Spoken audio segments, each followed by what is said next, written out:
So the Steelers are going to go into the postseason against Kansas City, a place they got blown out earlier in the season. But you never know, as Josh said earlier. And Josh, I'll start with you on this one.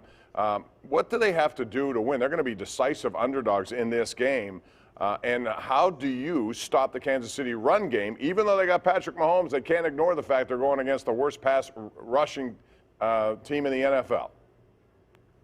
Yeah, Andy Reid is not a fool. He knows you can run on the Steelers, and I suspect the Chiefs will run on the Steelers. One thing that helps the Steelers, and I am by no means comparing this team to the 2005 Steelers, but when that team went into Indianapolis and beat Peyton Manning and the Colts in the famous upset, they got killed on a Monday night game about 8 weeks earlier. And many players on that team said, we won this game because we went there a few weeks earlier and we saw what they did. We understood the tempo that they played with. We got a feel for them. So maybe it's an advantage for the Steelers that they have seen the Chiefs. And one good thing for the Steelers, everyone in their secondary is playing really good football right now. If you want to beat the Chiefs, you have to bring that element. But frankly, Ben Roethlisberger is going to have to play the game of his life. Not saying he's not capable, but you're not going to shut down the Chiefs. The Steelers need to be way better on offense than they've been. Yeah, I think, you want your safeties playing well against the Chiefs, obviously, because Kelsey is going to be back for this game. He didn't play in the first matchup. Terrell Edmonds probably played his best game in a Steelers uniform today.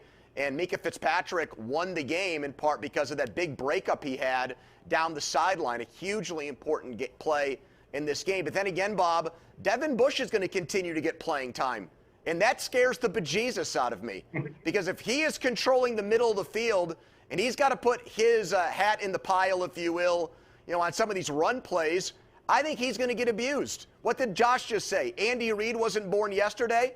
Andy Reid might be the best offensive mind in the entire NFL. He will make sure Patrick Mahomes knows where number 55 is on every single play in this game. Mm-hmm. Yeah, if the Steelers are going to do anything, and look, I don't know how much of a percentage chance I'd put in them going out to Arrowhead and winning. It would be less than 5. But if they're going to do anything, I think it's interesting. Josh drew the allegory to the 2005 divisional game in Indy. They came out in that game and shocked everybody by throwing the ball. They came out, they threw to Heath Miller, they spread the ball around.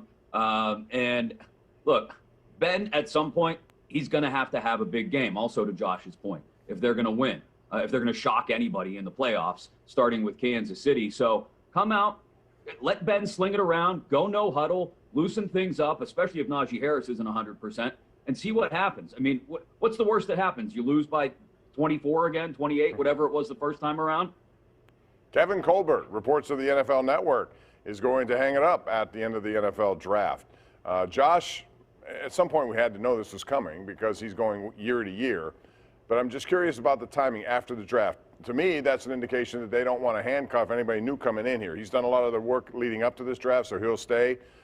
Your take on that report and what it means that he's going to do it after the draft? Yeah, that's kind of interesting that he would get to do one final draft. His track record, however, is better than most in that department. We've known for a while this was coming, right? It seemed like a year-to-year thing. Kevin apparently is making the decision to go out with Roethlisberger. Don't blame him. The timing is probably about right. It's very interesting, though, to see what the Steelers do moving forward, who they put in that position, how it impacts Mike Tomlin. I think we all know Tomlin has a lot of say with the Steelers personnel. He's kind of the alpha figure, I think, in that relationship with Kevin Colbert. Curious to see what happens moving forward with that dynamic. Well, if that's true, then they'll get a veteran quarterback because that's been reported in Jay Glazer. If you think Kevin Colbert's close with Tomlin, you should see Jay.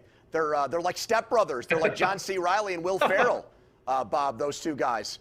So, I can't see Kevin going out with a whimper. I've been told for years, and I'm sure you have too, Bob, that he doesn't want to leave this franchise in a lurch at quarterback. He wants to have that position secure for the next GM. So that, to me, means Mason Rudolph is not going to be the guy. I mean, he might be on the roster in a situation where, hey, you're our guy week 1 because we're grooming a young quarterback behind you. But this report today made me think two things.